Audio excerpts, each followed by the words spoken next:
Hello friends, I am Rajesh Sharma. I welcome all of you in my channel. हम solve कर रहे हैं कक्षा 12 का अंग्रेजी का मॉडल पेपर, और इस वीडियो में पिछली बातों को ही हम आगे बढ़ाएंगे और देखेंगे कि किस तरह के बदलाव इस बार पिछली परीक्षाओं के मुकाबले आने वाले हैं।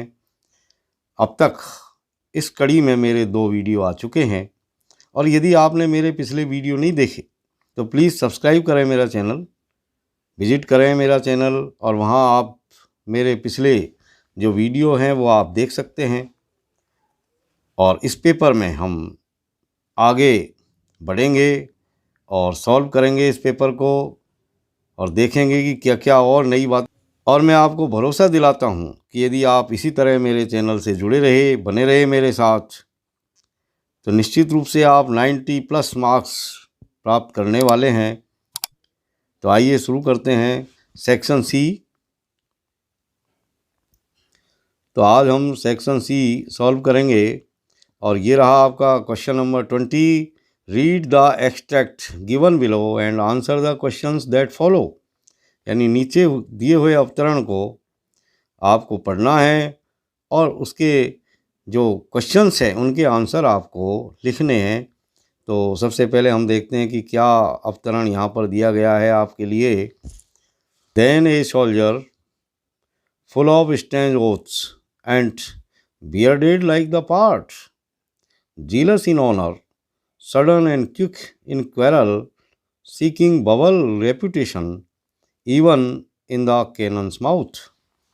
तो डियर स्टूडेंट्स, जैसा कि आप देख रहे हैं, ये एक पोइम का टुकड़ा है जो 7 एजेज ऑफ मैन से लिया गया है, और ये महान राइटर विलियम शेक्सपियर की पोइम है। और इसमें आदमी की 7 अवस्थाओं का वर्णन किया गया है, और इनमें से एक अवस्था का वर्णन इस अवतरण के अंदर, इस एक्सट्रैक्ट के अंदर है।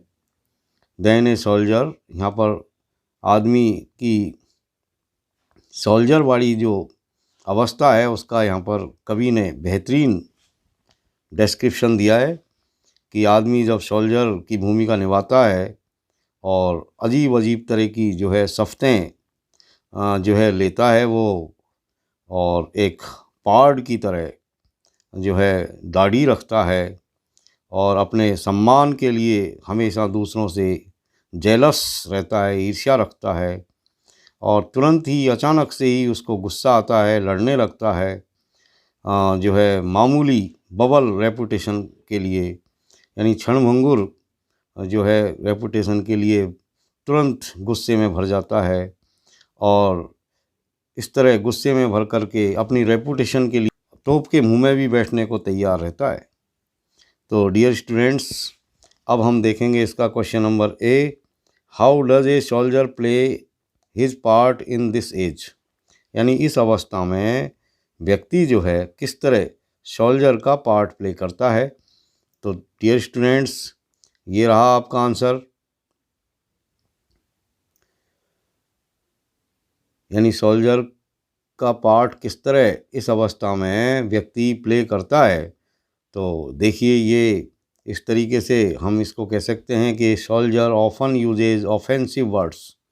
सोल्जर हमेशा ऑफेंसिव वर्ड्स का यूज़ करता है, लड़ने भिड़ने वाले शब्दों का इस्तेमाल करता है।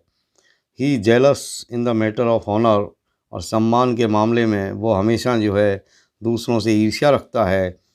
He readily picks up quarrels, तैयार रहता है हमेशा लड़ाई करने के लिए।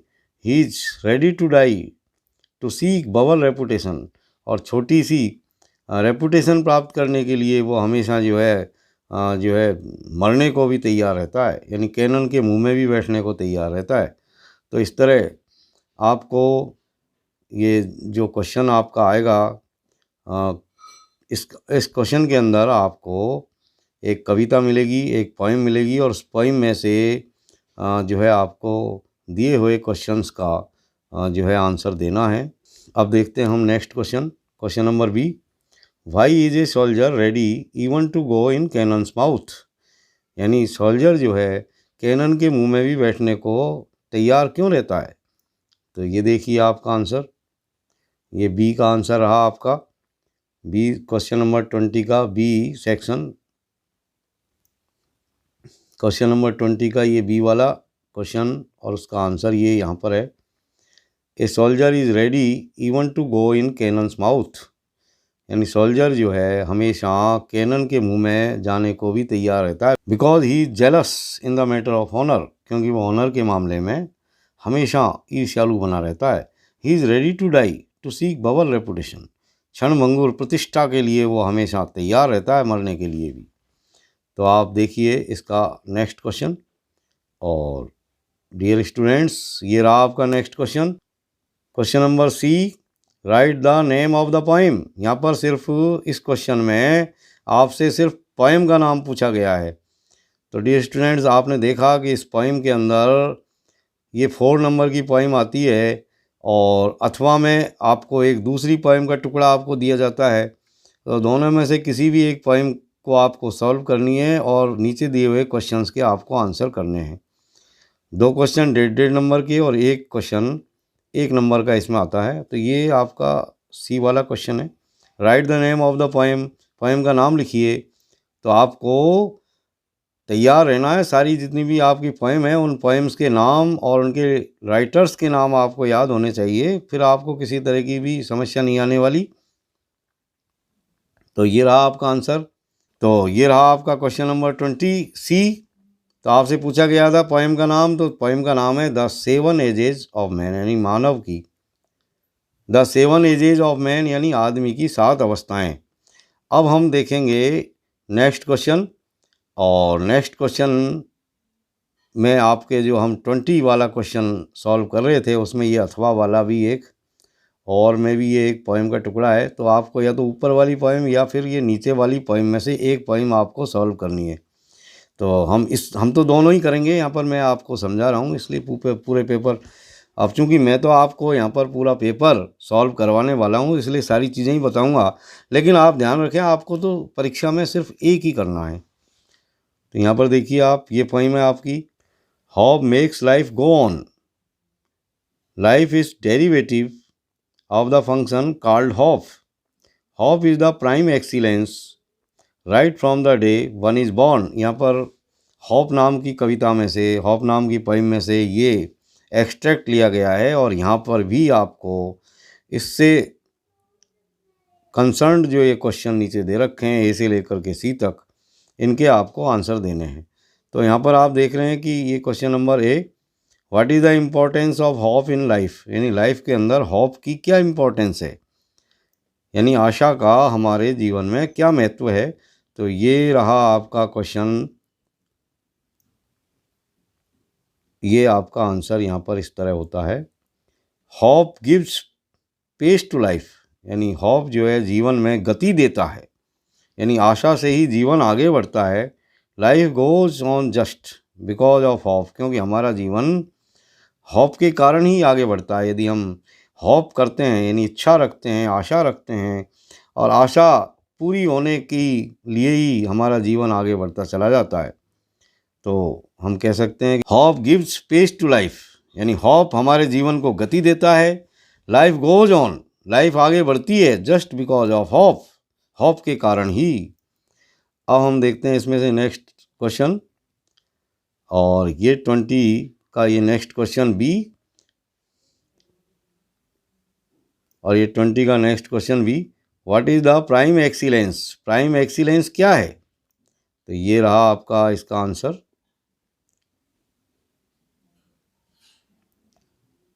प्राइम एक्सीलेंस क्या है। तो ये क्वेश्चन नंबर 20 का B, because one is hopeful since the day one is born.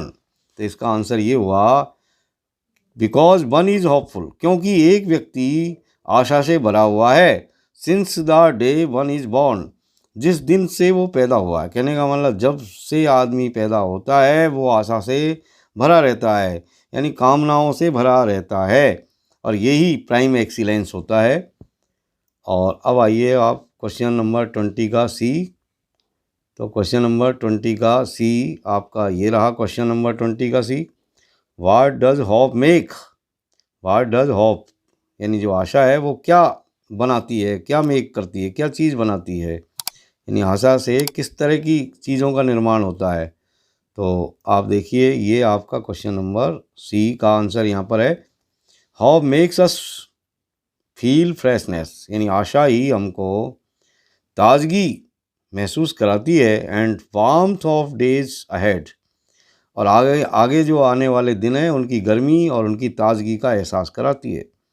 यानी hope makes us feel freshness and warmth of the days ahead, यानी आगे आने वाले दिनों की गरमाई, यानी आगे आने वाले दिनों की गर्माहट और ताजगी का अनुभव हमको आशा ही कराती है।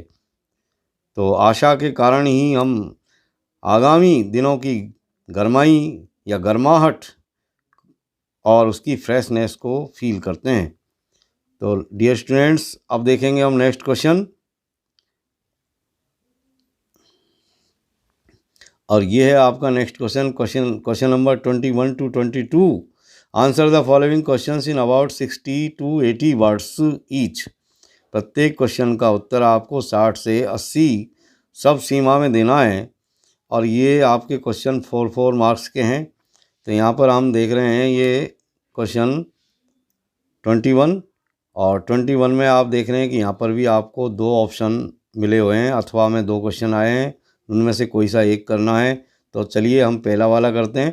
21, why did Gandhi ji is called the lawyers indigo, यानी ये जो पहला क्वेश्चन है आपका, ये इंडिगो नाम की जो है चैप्टर में से आया है, और इस क्वेश्चन में आपसे पूछा गया है कि वाई डिड गांधी जी, यानी why did Gandhi ji is called the lawyers, यानी गांधी जी ने लायर्स को क्यों फटकारा, किस काम के लिए फटकारा था। तो इसका आंसर देखिए आप 21, गांधी जी ने जो वकील थे उनको क्यों फटकारा था। तो ये रहा आपका answer 21, because they told Gandhi ji about their cases and reported the size of their fees, क्योंकि जो वकील थे उन्होंने गांधी जी से मिलकर के अपनी बात बताई, अपने केसों के बारे में जानकारी दी, और गांधी जी को अपनी फ़ीस के बारे में भी बताया। साइज़ ऑफ फीस, यानी वो कितनी फ़ीस लेते हैं, ये भी उन्होंने गांधी जी को बताया कि भाई हम केसों को लड़ने की, यानी अलग अलग तरह के जो केस होते हैं उनमें अलग अलग तरह की हमारी फ़ीस की साइज़ होती है। ये जब वकीलों ने गांधी जी से कहा तो Gandhi ji scolded the lawyers, तो गांधी जी ने तब वकीलों को फटकारा, स्कॉल्ड किया। अब देखिए आप 21 का अथवा वाला question, mention the benefits of yoga, how yoga heels. ये जो क्वेश्चन है आपका, ये हाउ योगा हील्स नाम के चैप्टर से लिया गया है, और इसके अंदर आपसे ये पूछा गया है कि mention the benefits of yoga, यानी योगा के जो बेनिफिट्स है उनको आप बताइए, यानी क्या क्या फ़ायदे हैं योगा के, वो आपको यहाँ पर बताने हैं। तो 21 का अथवा वाला आंसर हम यहाँ पर देखेंगे। तो ये रहा आपका आंसर 21 का, योगा से जो आपका ये क्वेश्चन आया था उसका ये आंसर है इस तरह। तो there are numerous benefits of yoga, यानी योगा के बहुत सारे फ़ायदे हैं। तो एक एक चीज़ें हम यहाँ पर देखेंगे। Yoga helps maintain the normal functioning of the immune system, यानी जो हमारा इम्यून सिस्टम होता है, जो प्रतिरोधी तंत्र होता है, उसके जो नॉर्मल फंक्शंस होते हैं उनको मेंटेन रखता है, एंड इन्फ्लेमेशन रिस्पॉन्स। इसके अलावा yoga poses improves muscle strength, और इसके अलावा yoga poses improve muscle strength and prevent the diseases like arthritis and osteoporosis, यानी योगा जो पोजेज होते हैं, यानी योग की जो मुद्राएं होती है, वो हमारे अंदर मसल स्ट्रेंथ को बढ़ाती है, हमारी जो मांसपेशियों की जो ताकत है उसको बढ़ाती है, और विभिन्न तरह की जो बीमारियां हैं जैसे आर्थराइटिस है, ऑस्टियोपोरोसिस है, इनको रोकती है, उनको प्रिवेंट करती है। इसके अलावा yoga poses improve the lung capacity to function. इसके अलावा योग की जो मुद्राएं हैं वो हमारी जो है लंग कैपेसिटी जो होती है, हमारे जो फेफड़ों की जो कैपेसिटी है उसको फंक्शन करने के लिए इम्प्रूव करती है। यानी योगा के जो पोज होते हैं वो हमारे शरीर के जो फेफड़ों की जो कैपेसिटी है फंक्शन करने की, उसको भी वो इम्प्रूव करती है। और yoga is very useful to health. तो इस तरह हम कह सकते हैं कि योगा जो है वो हमारी हेल्थ के लिए बहुत ही यूज़फुल है। तो अब हम देखेंगे नेक्स्ट क्वेश्चन 22। तो ये रहा आपका 22।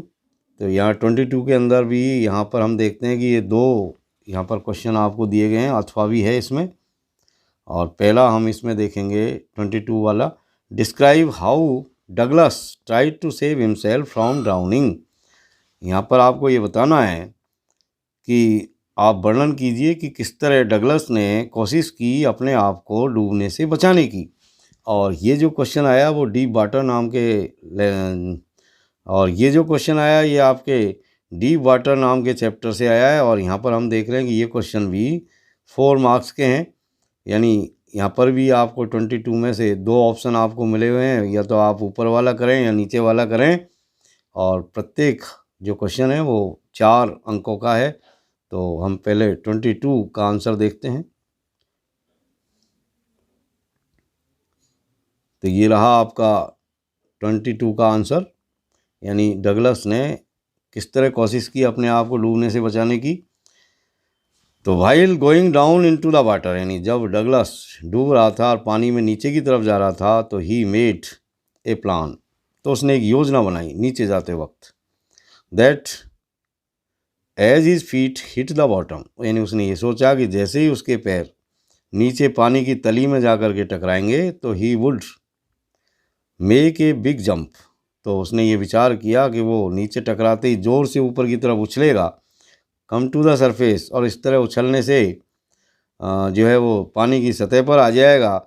और तब लाई फ्लैट ऑन इट, तब वो पानी के ऊपर सीधा लेट जाएगा। And paddle to the edge of the pool, और फिर हाथ पैर मार करके पेडल करके वो जो है किनारे पर पहुंच जाएगा, तालाब के किनारे पर पहुंच जाएगा। But his jump couldn't make him reach the surface, लेकिन इसकी जो योजना थी वो धरी की धरी रह गई, क्योंकि इसने जंप भी लिया लेकिन ये पानी की सतह पर नहीं पहुंच पाया। और in this way he made many attempts, हालांकि इसने अपने आप को डूबने से बचाने के लिए इस तरह के बार बार वो नीचे जाता, बार बार उछल करके ऊपर आने के प्रयास करता। यानी वो बार बार इसने अपने आप को बचाने के लिए उछलने के प्रयास किए। अब देखते हैं हम इसमें अथवा वाला क्वेश्चन 22 का। और ये रहा आपका 22 का अथवा वाला क्वेश्चन। और explain how Mrs Malik took keen interest in getting her house built and furnished. और ये जो क्वेश्चन है आपका ए रूम 10/8 से लिया गया है। और इसमें आपसे ये पूछा गया है कि आप एक्सप्लेन कीजिए कि किस तरह मिसेज मलिक ने अत्यधिक रुचि ली थी अपने घर को बनवाने की और उसमें फर्नीचर लगवाने की। यानी अपने घर को बनाने में, उसमें फर्नीचर फिट करवाने में किस तरह मिसेज मलिक ने बहुत ज़्यादा इंटरेस्ट लिया था, ये आपको बताना है। तो हम देखते हैं कि उसने किस तरह का इंटरेस्ट लिया था अपने घर को बनवाने के लिए और उसमें फर्नीचर लगवाने के लिए। तो ये रहा आपका अथवा वाला question.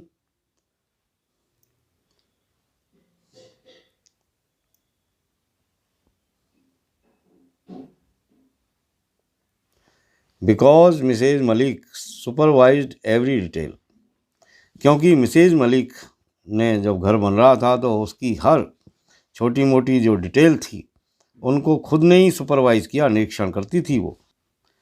C would be seen standing, उसे देखा जा सकता था खड़े हुए, एट द साइट, निर्माण स्थल पर, विद हर अम्ब्रेला, अपने छाते के साथ, थ्रू आउट द डे, दिन भर, यानी दिन भर वो छाता लेकर के मकान जहाँ बन रहा था वहाँ खड़ी रहती थी दिन भर।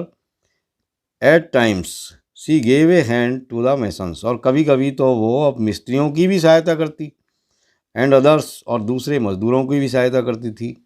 She was first to arrive at the construction site, ये पहली व्यक्ति थी जो उस निर्माण स्थल तक पहुंचती थी।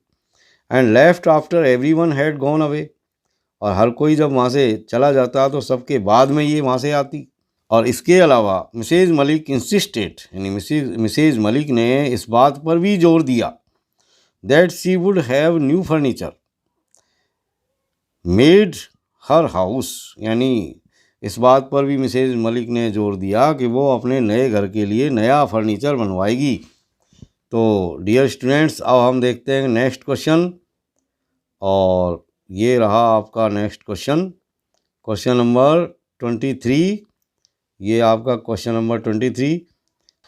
तो डियर स्टूडेंट्स, अब हम देखेंगे क्वेश्चन नंबर 23, और यहाँ भी हम देख रहे हैं कि ये 23 वाला जो क्वेश्चन है ये भी 4 मार्क्स का, और इसमें भी अथवा में 2 क्वेश्चन आपकी सुविधा के लिए दिए गए हैं। आपको इनमें से कोई सा एक करना है। तो पहले हम देखते हैं ऊपर वाला, योर फ्रेंड रश्मि और रजत, तुम्हारा कोई मित्र है, मान लो कोई रश्मि या रजत जिसका नाम है, हैज़ इन्वाइटेड यू, उसने आपको इनवाइट किया है, to attend the wedding ceremony of his or her brother, अपने भाई या बहन की वेडिंग सेरेमनी में को अटेंड करने के लिए। यानी आपका कोई मित्र या सहेली है रश्मि या रजत, और उसने आपको अपने भाई या बहन की वेडिंग सेरेमनी में आपको अटेंड होने के लिए इनवाइट किया है।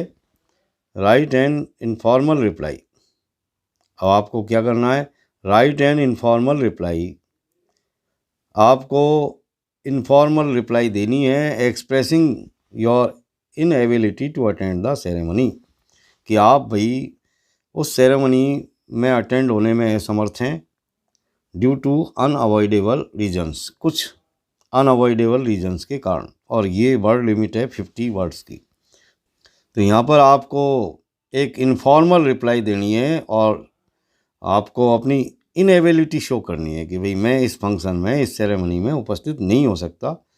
तो इस तरह आप अपने मित्र को एक इनफॉर्मल रिप्लाई यहाँ पर देंगे। तो आइए हम इसको सॉल्व करते हैं, क्वेश्चन नंबर 23, और आप देखिए कि किस तरह हम इनफॉर्मल रिप्लाई देते हैं किसी भी लेटर के अगेंस्ट।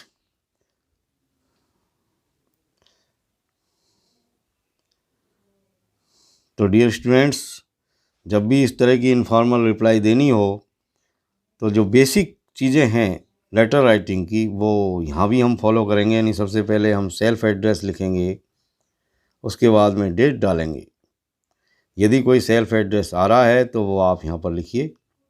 यदि प्रश्न के अंदर, क्वेश्चन के अंदर यदि आपका कोई एड्रेस आ रहा है तो वहाँ आप यहाँ पर लिखेंगे ऊपर ही ऊपर, और उसके नीचे पत्र लिखने का दिनांक यहाँ पर आप डालेंगे। यदि ऐसा कुछ भी नहीं है तो यहाँ पर आप चाहो सेल्फ एड्रेस की जगह पर एग्जामिनेशन हॉल लिख सकते हो, और जिस दिन आपकी एग्ज़ाम लग रही है वो डेट यहाँ पर डाल सकते हो। उसके बाद में आपको सैल्यूटेशन देना है। जैसे कि आप यहाँ पर अपने मित्र को एक इनफॉर्मल लेटर लिख रहे हैं तो आप लिखें डियर रजत या रश्मि। चूँकि रजत या रश्मि कोई आप लिख रहे हैं तो कोई सा भी एक नाम यहाँ पर आप लिख लें, और उसके बाद में आप शुरू कर दें, बिगिन कर दें, और उसके बाद में शुरू कर दें आप अपना पत्र। I thank you for your kind invitation to attend your brother's wedding ceremony. मैं आपको धन्यवाद देता हूँ तुम्हारे इस काइंड इन्विटेशन के लिए जो तुमने अपने भाई या बहन की वेडिंग सेरेमनी में अटेंड होने के लिए मुझे दिया है। ऑन लिख करके आप यहाँ पर डेट मेंशन कर सकते हैं, यानी किस तारीख पे आपको जो है अटेंड होना है, तो वो तारीख आप एक इमेजनरी डेट यहाँ पर आप डाल सकते हैं।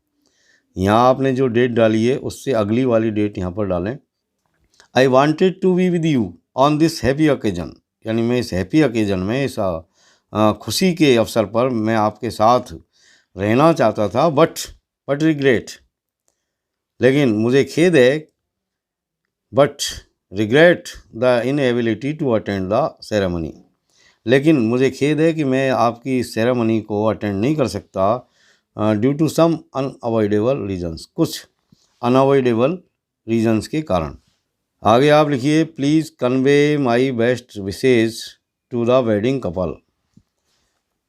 तो चूंकि आपने इनएबिलिटी शो की है इसमें और आप फंक्शन में नहीं जा रहे, तो कम से कम पत्र में आप एक लाइन ये भी डालें कि मेरी तरफ से वेडिंग कपल को जो है शुभकामनाएं जो है कहना, और उसके बाद में आप पत्र को इस तरीके से ख़त्म कर देंगे, योर्स करके, योर्स फ्रेंड करके आप इसको ख़त्म कर दें। नीचे आप अपना नाम यहाँ पर आपको लिखना है। यदि लेटर के अंदर कोई नाम आ रहा है, तो यदि आपका लेटर के अंदर नाम नहीं आ रहा, तो यहाँ पर आप XYZ लिख करके अपने लेटर को जो है ख़त्म कर सकते हैं। और अब हम देखेंगे इसका अथवा वाला क्वेश्चन।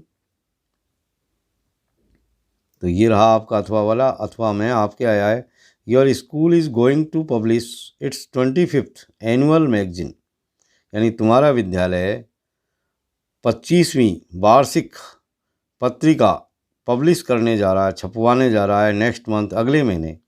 तो राइट ए नोटिस, आपको एक नोटिस लिखना है।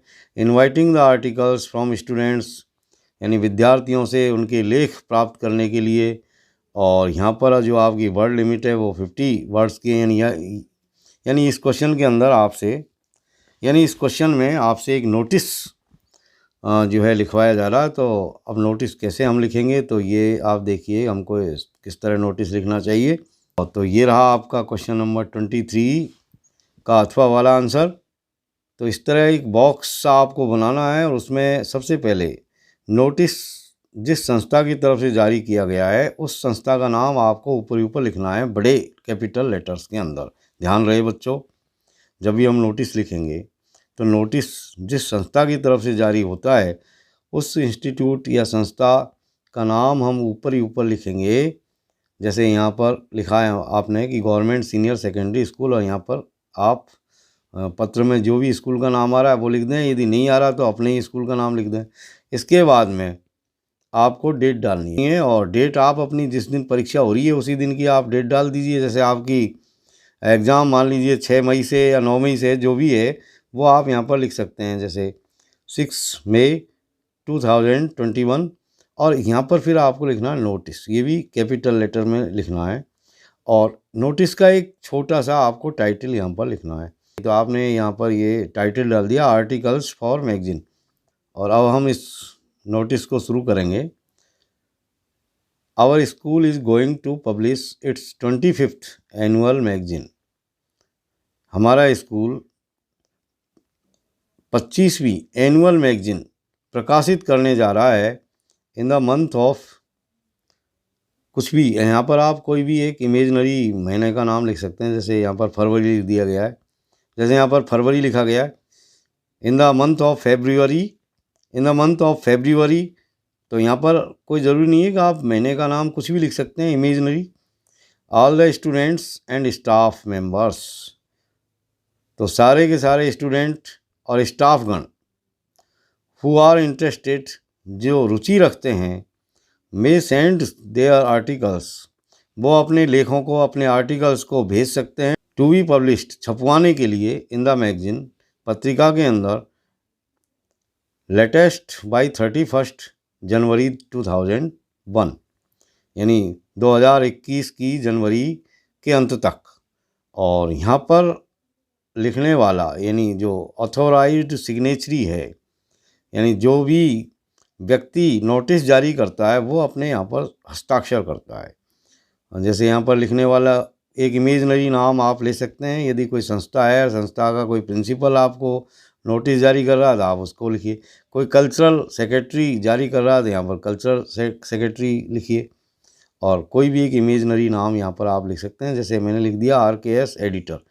तो इस तरीके से हम जो है एक नोटिस तैयार करते हैं। तो dear students, that's all for today. See you again in next video. Till then, keep watching my videos. Thank you very much.